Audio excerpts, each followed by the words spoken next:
Dilansir dari CNN Indonesia, Presiden Jokowi mengaku kaget dengan data rasio jumlah lulusan S2 dan S3 Indonesia terhadap penduduk produktif.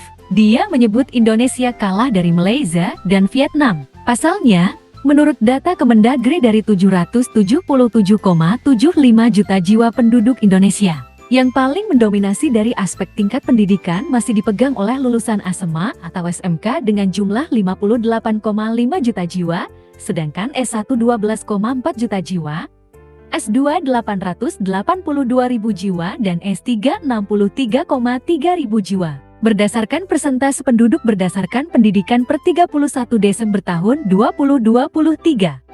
Melihat fakta tersebut mengidentifikasi bahwa perguruan tinggi masih menjadi sesuatu yang langka di negeri ini. Meski tawaran beasiswa banyak tetapi ada persyaratan dan administrasi yang harus dipenuhi, tentunya tidak mudah memenuhi pernyataan tersebut apalagi harus diukur dari nilai akademik.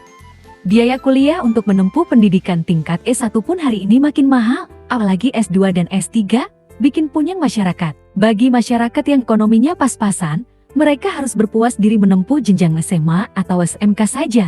Artinya tidak semuanya masyarakat bisa mengenyam perguruan tinggi secara gratis. Bukan karena masyarakat yang tidak mementingkan pendidikan tinggi, tetapi karena biaya pendidikan yang mahal, mereka mencukupkan diri sampai jenjang SMA atau SMK saja. Masyarakat juga beranggapan, untuk apa sekolah tinggi-tinggi jika ujung-ujungnya kerja juga, ujung-ujungnya uang. Pandangan ini tidak terlepas dari kebijakan pemerintah yang mendorong generasi ini menjadi lulusan SMK yang memiliki keahlian dengan belajar di sekolah kejuruan. Pada akhirnya, generasi hanya bertujuan lulus sekolah dan dapat bekerja. Begitupun mereka yang lulusan S1 berharap mendapat pekerjaan yang baik dan layak. Padahal faktanya masih banyak pengangguran di luar sana. Sedangkan yang ingin mengambil pendidikan S2 ataupun S3 tidak sedikit dari karena ingin menjadi dosen.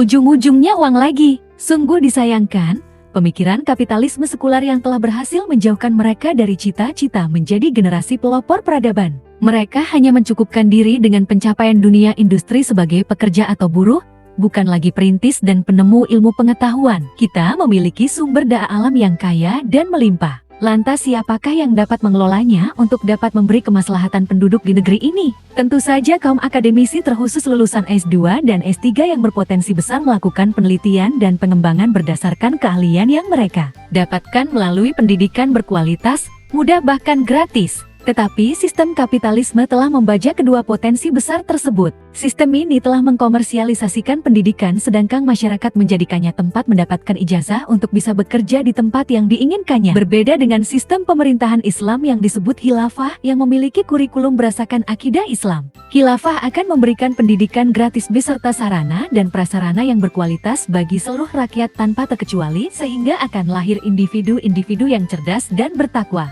Mereka melakukan pengembangan dan penelitian bukan sekedar menempatkan uang semata tetapi karena bentuk ketakwaannya kepada Allah. Para ilmuwan atau cendekiawan memiliki tempat istimewa di hadapan Islam dan khilafah karena mereka berkontribusi memajukan suatu peradaban. Setiap penemuan mereka akan ditimbang sesuai berat emas. Mereka juga akan bekerja untuk khilafah dan mendapatkan gaji yang cukup dan layak sebanding dengan keahlian mereka. Lantas, bukankah hanya dengan sistem Islam kesejahteraan akan terwujud?